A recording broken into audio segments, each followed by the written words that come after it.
Now, welcome back from lunch.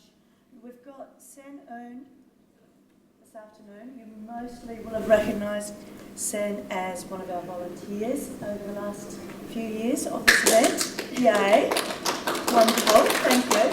And now they have stepped into the presenter realm. First presentation, you've got this. Come on, Senn. Sup, everyone? Could I get my slides, please? Hi. Now look, I really don't know whose idea it was to actually approve this talk. I have been told to tell you up front that the only reason I'm able to do a talk about anything even vaguely related to psychology is because I have the qualifications. I have done an honours in psychological science way back in I finished in 2016. So that's a thing that I apparently did, and that's apparently why I'm qualified to do this talk, and that's apparently part of why they let me do it. There were two other things that I needed to do before I get properly started. The first is to acknowledge the Kanya people of the Adelaide Plains, which is where we are today, as well as the Yagara and Turrbal people who take care of the lands where I wrote this talk and where I come from. I pay respects to the elders past, present, and emerging, and I would like to extend those respects to any First Nations people here with us today. Sovereignty was never ceded. The other thing that I need to tell you about before we get properly started, being that this is a talk about psychology and specifically my psychology, being that I am A, chaos gremlin, and B, the kind of person who needs to see a psychologist on a fairly regular basis, this is not all fun and butterflies and rainbows. There will be some dark stuff. I will warn you when we get to the really bad slide. But if at any point you feel like you need to take a break, step outside, zone out and look at your device, that's okay. You have explicit permission. Step out if you need to, zone out if you need to. Take care of yourself first, okay? Promise? Promise. Okay. I don't have 3 hands. I can't triple wield. What a pity. All right, so being as I am a consummate educator, when I was preparing this talk, I was like, okay, I need to actually set up learning objectives and all that, because that's the kind of thing that I'm used to with setting up learning plans and such for the students that I teach in uni.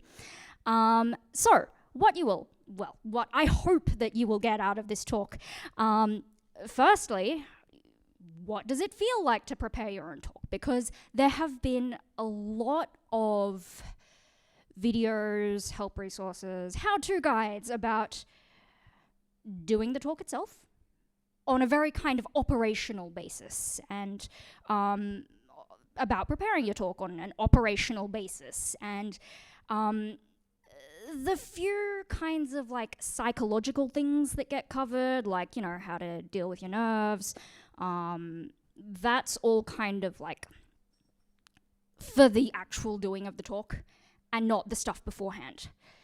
So there was a bit of a gap there. So I hope that this will kind of help you with that. And for those of you who are prone to things like imposter syndrome or extreme anxiety, procrastination, I want you to know that you're not alone. And of course, being as I am a psychology graduate, there are going to be a bunch of random psych facts kind of just sprinkled in. And some of those you might find interesting, some of those you might not. Your mileage may vary, that's okay. Take what you find interesting, leave out the stuff you don't. So, I'm going to tell this story in roughly chronological order. I've kind of jumped a bit already, but what can you do?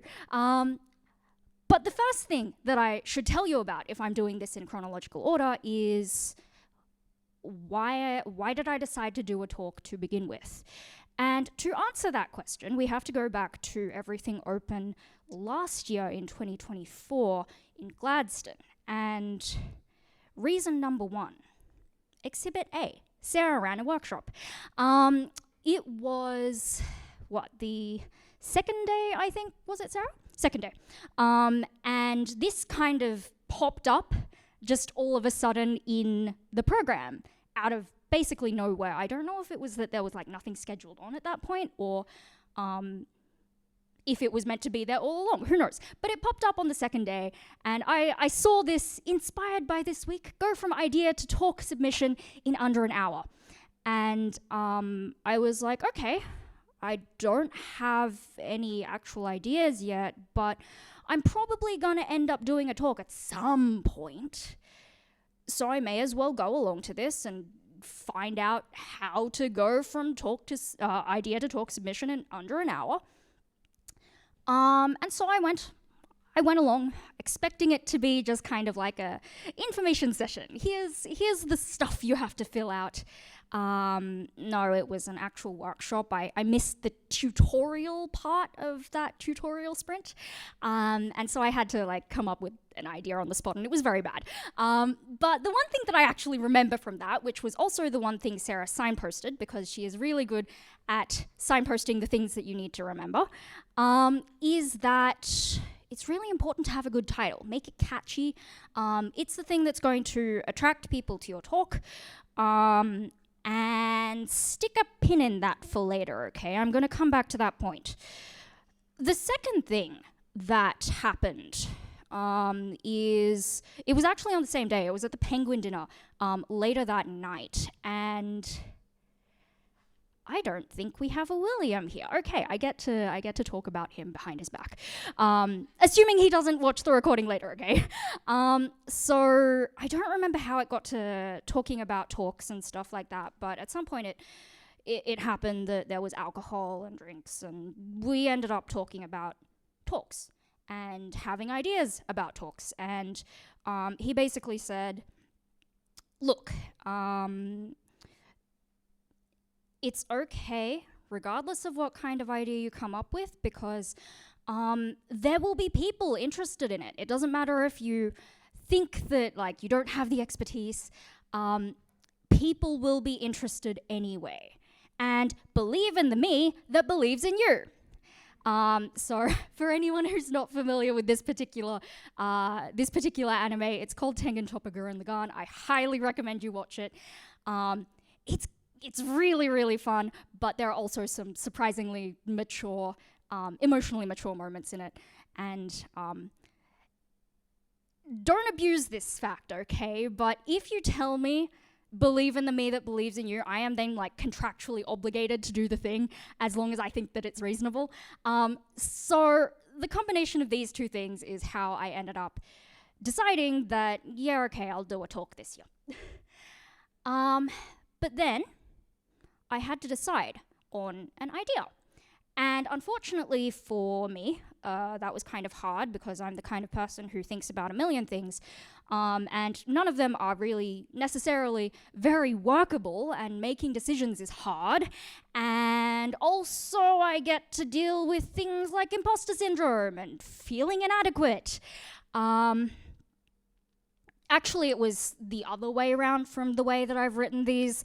So in this particular slide is reverse chronological order, but it sounds better this way. So last year's program, very, very tech heavy, which I mean, no shade being thrown here. It was what it was. But I am the kind of person who has trouble remembering that the past exists unless I'm reminded, or unless I'm really thinking hard about it.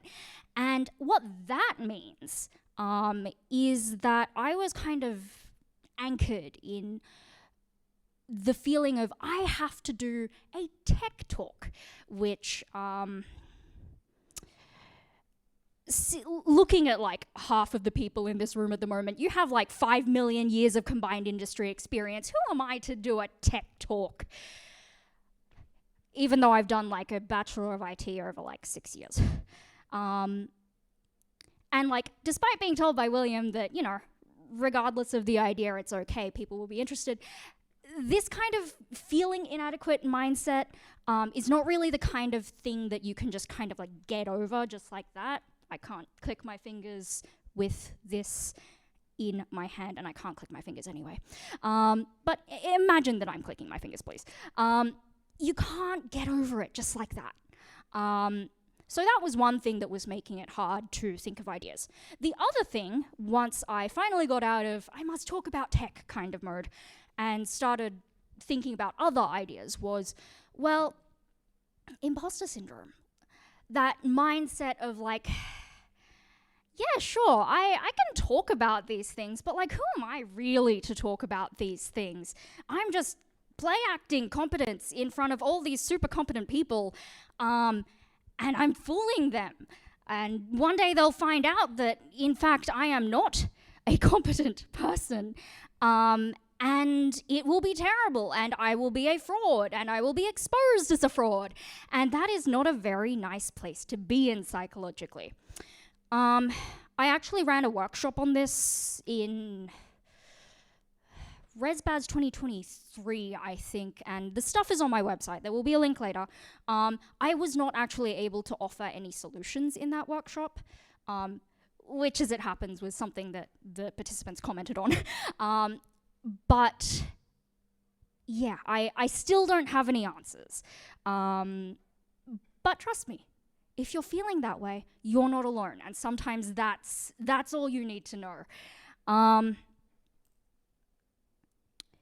Once I managed to step past that, and kind of just like push the feelings of inadequacy towards the back of my mind, I ran into that problem of having like 5 million choices, and I didn't know what to choose, because there is this thing. It is called choice overload, choice paralysis. You may have heard of it before.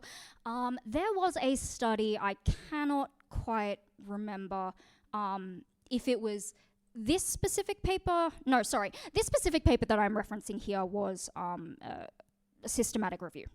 But back in the day, there was a study, I think the original choice overload study, where they basically got a bunch of, I think it was uni students or like assorted people, and got them to come into a shop and try and make a choice between a whole different lot of jams, because this particular choice overload construct has mostly been studied in the context of marketing, because of course.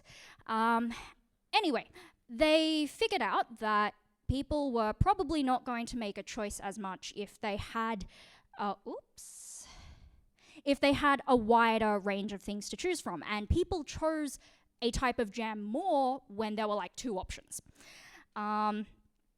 Thankfully, I only had 10 options to choose from, and I didn't realize I had gone back 2 slides. And I was kind of able to whittle it down based on stuff that I was kind of interested in. And the main thing that I was considering, aside from general audience, was, is it something that I can stay interested in for like long enough to write this talk and then actually do it, right? So that was a big thing, and I got stuck for a while.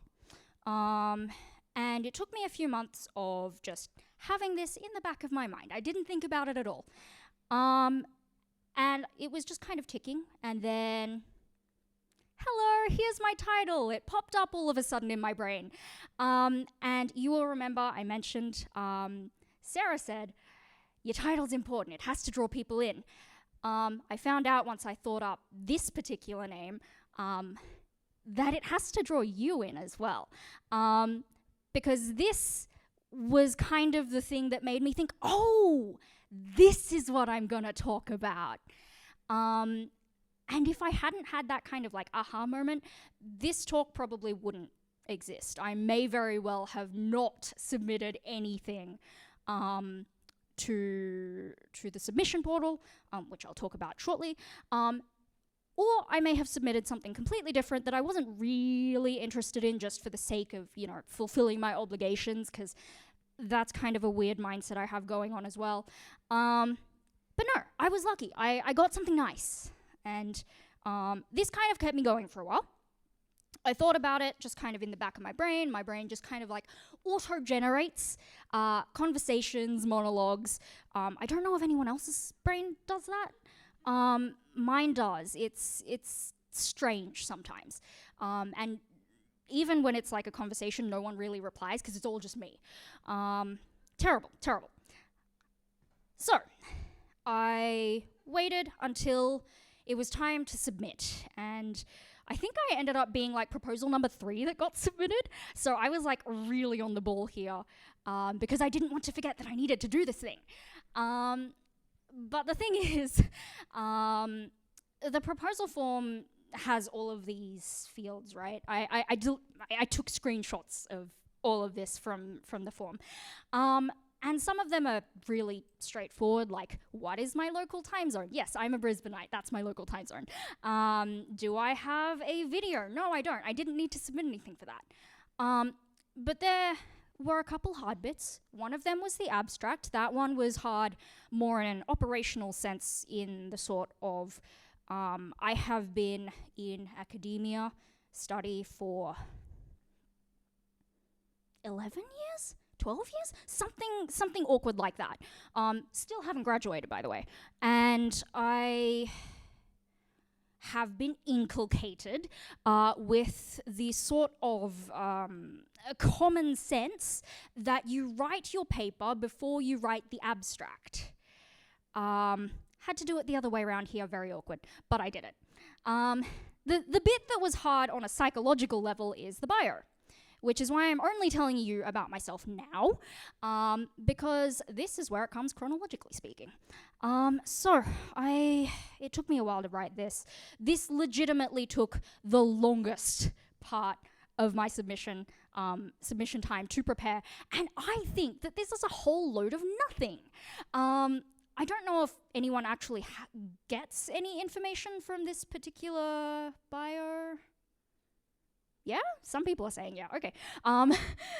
Which surprises me, honestly, because I'm the kind of person, and look, I'm gonna say this a lot, I'm the kind of person who, I have no idea how to present myself in front of others. Whoops.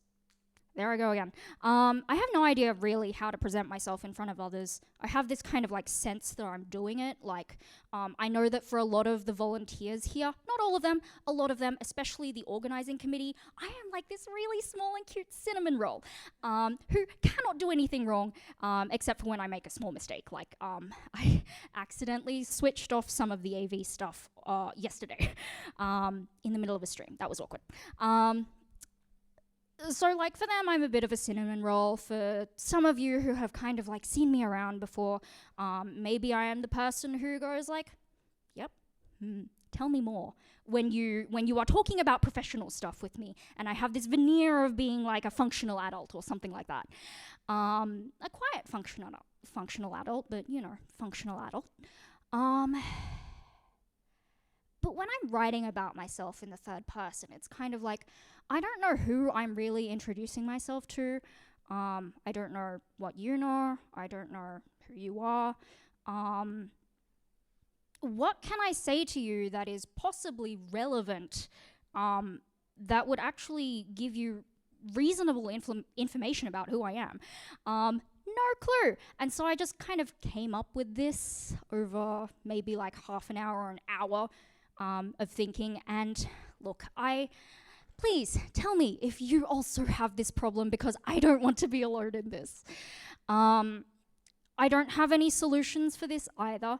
The one thing that I saw on the internet when I looked it up that sounded anything vaguely useful was introductions are meant to be like for your audience and not for you. But as I said, not really sure. Anyway, if you want to know more about me, I work mostly teaching jobs. I'm doing a Masters of Information Science brackets extended, which basically means I'm gonna hopefully get into libraries or archives one day. And I'm a serial volunteer. I do this. And also a couple of conferences online. Flights of Foundry. They are really, really cool. They are like speculative fiction, video games, creative arts. Check them out. They're awesome. You'll see me there. So that's me. And then I waited a few months, and then this happened. I got an email back from the people who organized this thing, and it said, "We are pleased to inform you that your talk submission has been accepted as part of our program." What does that mean? It means that we want you to talk at Everything Open 2025. And I was in my, I was doing a placement at the time. It was, what was it? It was like November. And I was at my placement at the National Archives of Australia, Brisbane office. They are awesome. If you ever get a chance to visit, go check out one of their events because they have some really, really interesting stuff on. But I was there doing my placement stuff, just kind of like tapping away at the computer, looking at what I had to do that day. And then I got this email in my inbox all of a sudden. And I was like, oh God. I have to do a thing now. Because I had slightly been hoping that maybe my talk would be rejected and I wouldn't have to do any work. Because I'm lazy. But no, this happened and I don't actually know what my next slide is. Yes. That's a little preview. So anyway, I ran around the office asking some of the staff there who I was working with, hey, so how do you prepare for a conference talk? You have experience, tell me the things. And they told me the things, and a lot of it was very functional and very operational, like make sure you practice beforehand, and it will be hard to cut back on slides later because that's just kind of the way things are, and things like that. And I was like, yeah, okay, I can totally do this thing. And then time passed. Actually, it was not all procrastination, but there is a very obvious joke here. Do you want to gamble about whether I'll make that joke?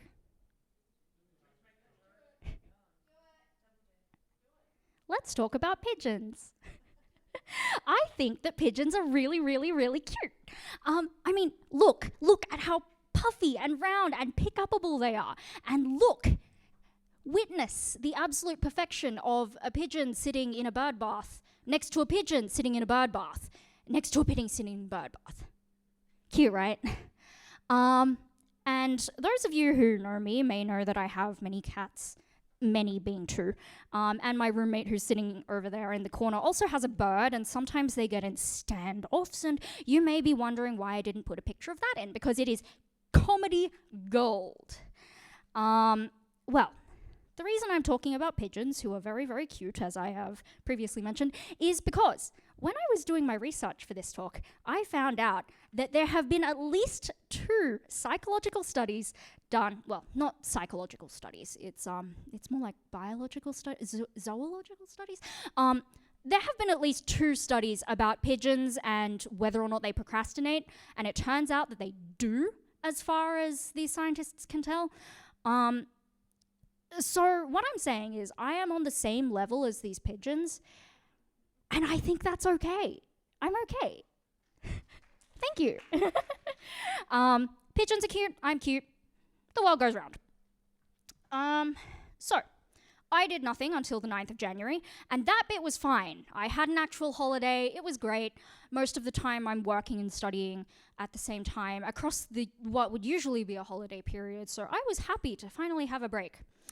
I did something on the 9th of January, which was to write an outline of what I was going to talk about because, I needed to write an outline because I needed to know what I was talking about. And my brain was pestering me a bit about it. But then I did nothing. And this was actually the procrastination bit. I did nothing until the 13th of January, which, cutting it just a little bit close, just a little. And the thing with procrastination is, it kind of sucks. It really sucks. And look, there's a lot of stuff that you could say about people who procrastinate, right? They're lazy. They aren't putting in the effort. But, you know, there's a lot underneath that, and it's stuff like this. I'm not going to read this slide out because when I was writing this slide, I actually almost cried. Heavy, right? All of this was lurking under the surface of me procrastinating. And like no amount of other people telling me that I should stop procrastinating was going to stop me from procrastinating when all this was happening, right? So yeah, it was pretty rough, and you may or may not experience the same thing when you are doing your talk, or well, preparing for your talk, I should say. You're not alone if you feel like this, okay? I want you to know that. This is like my big takeaway. So if you remember one thing, remember this. You're not alone. So, at some point, I had to actually get up and do the damn thing, right? Please forgive me for swearing. And I was like, yeah, well, okay, like, other people are telling me to do this thing. At some point, I'm going to have to do this thing because, you know, there's a hard deadline of when I have to do this thing by.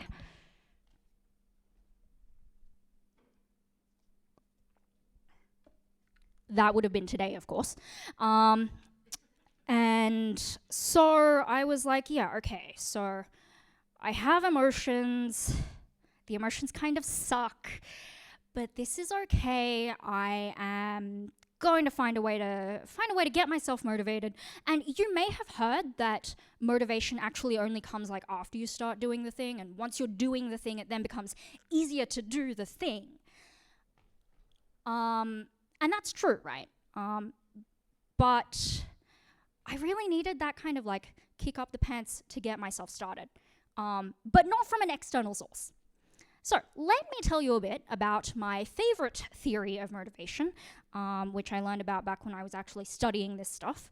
It's called self-determination theory. It was proposed back in like 2001 or something like that by some guys called Ryan and Deci. And there are a couple of different moving parts to it, but there are two bits that I want to talk about. The first is the actual, I guess, location of where your motivation comes from. So the stuff that I had when I was procrastinating was very much external to me. It was extrinsic motivation. People telling me I should prepare my talk, I should stop procrastinating. And also the hard deadline today that I needed to have the talk prepared by and given. All of that is very external to me. And the thing about external motivations, they did a study. I'm pretty sure the citation will be in like, I forgot to put citations on this slide. Please don't sue me, academics. The citations will be in like the notes of the slide, which is up on my website. I'll give you the link later. They did a study where they had some uni students come into the lab and do a puzzle and do puzzles, and they rated how fun it was, and then they got them to do these puzzles, and they would then get paid for every puzzle that they did, right? And that was good. They were getting paid for all of the puzzles that they did. And then what they did was they took that payment away, or no, they didn't take the payment away. They stopped paying them for the puzzles, and they measured how many puzzles each of these students did. And turns out, after the pay got taken away, people did less puzzles. They weren't finding it fun. There was nothing in them that was motivating them to continue this thing. So the general takeaway of that is that extrinsic motivation will wear away at what is inside you that is motivating you to continue to do a thing, right? So what I decided that I needed to do was shift my thinking and find some sources of motivation that were internal to me, intrinsic motivations, that would help me get started and really prompt me to get around to doing this thing. And I came up with 3, and very, very conveniently, they happened to line up with the other part of this self-determination theory that I want to talk about. It was entirely unplanned. I did not plan for it to be this way. It just happens to line up, and I think that's really nice. So, 3 kinds of, I guess, things that will keep you motivated. First is autonomy. You want to have agency over the things that you do. Imagine having a boss looking over your shoulder telling you, no, you're not able to do that stuff, you can't do it. You really want to do that stuff then, right? You need to have the choice. And what I did that kind of tackled that was I gave myself a deadline that was not this deadline, it was my own deadline. And it was before I set out, because I did not, in fact, want to spend my trip working on this. I wanted to have a carefree time. Up till now, up till like a couple hours before this talk, relatively carefree, so all good. The second thing, competence. Generally, people want to feel competent, like they can do things. Or if they don't feel like that straight away, they want to feel like they can learn how to do things, that they are able to learn. And as it happens, I really like psychology. I really like talking about it. Maybe not necessarily to the kind of extent of doing another talk like this, but like, you know, I feel competent when I am talking about psychological theories. So, tick. And the third thing, which for me is the most important perhaps, is relatedness. We all like to feel like we're part of a community. We like to feel that we have people who care about us. We want to feel connected to others. And as I have said multiple times already, I want people to know that they are not alone if they feel bad when they are preparing their talks. Or anxious, or scared, or any other kind of like unpleasant emotions. If you feel that when you're preparing a talk, you're not alone. I wanted people to know that. And that was kind of really what got me going. And preparing this talk, I managed to move my sense of motivation from outside to inside. And then I had to do the thing. And it was actually, once I got properly started, fairly straightforward, because you may have heard of flow or getting in the zone. This person called Chick Sent Me High, that's how you say the name, studies this, operationalized it.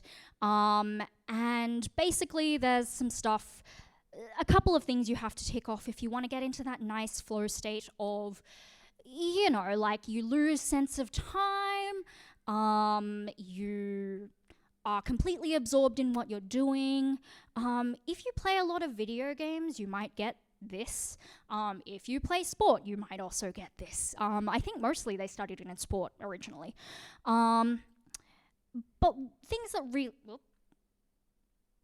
really help with this are things like having clear goals to reach. In my case, the goal was finish my slides and run some practice presentations. Things like clear feedback on whether what you're doing is working, whether it's right, whether it's functioning. In my case, that was creating slides. It's very obvious when I have a new slide in my slide deck. I can say, yes, I did the thing. So receiving that feedback was quite easy. And also having few distractions. It's really hard to get into a flow state if you have like messages constantly pinging on your phone or on your computer. And I mean, I tend to have this kind of thing turned off because my brain just does not like constantly having things bombarding me. And also I'm a bit of a social recluse, so I don't get that many messages in the first place. So few distractions, aside from my cats, who are very nice, and if you are lucky, or if you want to come ask me later, I can show you pictures. Now, let me talk about this thing on the side here, which is only kind of like, I mean, it's relevant, but it's not something that I was like personally thinking about when I was doing this. There is, in theory, generally this kind of axis of you have challenge on one side. You might have tasks that give you not much challenge at all, and tasks that are really, really difficult for you. And along the bottom, we've got skill. You might think that you are not skilled at all at a thing. And on the opposite hand, you might be really, really good at a thing and know it. These two axes are very much about perceptions, your own perceptions of what you're doing. Objective reality doesn't matter in this case. Because it's all in our minds, psychology. So, if you are doing something that is really, really difficult, and you feel like you have no skill at all in this area, which was me listening to a couple of talks yesterday about things like kernel security. I got nothing from that. I'm sorry. You're going to have a bad time. It will be generally quite unpleasant. You might feel anxious, worried, nervous, guilty even, imposter syndrome even. And on the other hand, if you have a lot of skill in something, or feel like you have a lot of skill in something, and the challenge of your task is low, things like, I don't know, mopping my floors at home, or spell checking stuff, you might feel bored or you might feel relaxed. It's kind of a flip of the coin, depending on, what you like or don't. But in the middle, that nice diagonal line, we have the kinds of places where you might experience flow, especially like towards the laser top end, where you have high challenge and high skill. So I think for this particular topic, I was kind of more around the middle here, or maybe like towards here, somewhere like here. Because as it happens, writing slides does not actually feel very difficult for me. I have done many a PowerPoint presentation as a result of uni. And challenge, I'm talking about stuff that I already kind of know. The only real challenge was the emotions, and I kind of dealt with that when I finished procrastinating. So yeah, it was this kind of area, and it was really smooth, and I lost track of time, and I work from home, and I was doing this after work, and my roommate came back 3 hours later from his work, and I was like, oh gosh, where did the time go? And that is a very quintessential flow experience, right? So that is how I managed to get the slides done. Here is a quick timeline of events. I managed to get myself kicked off on the 9th, as I mentioned earlier, and then I had a break where I was feeling guilty and anxious and procrastinating. And did all of that kind of self-introspection about, why am I procrastinating? Why do I need to do this? At some point, I got distracted by filling out the speaker info for our lovely MCs, which Cherie may or may not actually have read off. I don't think I wrote it very well, but I gave them my pronouns at least, and that's all good. And I did a bit of outline shuffling, and there was some iteration, right? There always is. You're never going to have that kind of instant, no need to draft anything at all, perfect first thing. I did have to shuffle things around and make edits. I did one practice run out loud. The rest was kind of in my head going on as that monologue that I told you about that kind of happens without me actually wanting to. And then during this conference, I saw some stuff that made me think, oh, I actually need to do some more edits. I should add stuff. And now I'm here, doing the thing. Almost done the thing. Apparently I have less than a minute left. So I will let you ask me questions later if you want. I will be ambiently around. And these are my info things if you want to find me online instead of in person. Hit me up on Mastodon, visit my website. The slides are all on my website in the portfolio area. They are Creative Commons license, so if for whatever reason you want to do something with these slides, you technically can, but it's really personal to me, so I don't know why you would. And yeah, that's about it. I think I've stuck to time relatively well. Thank you, everyone.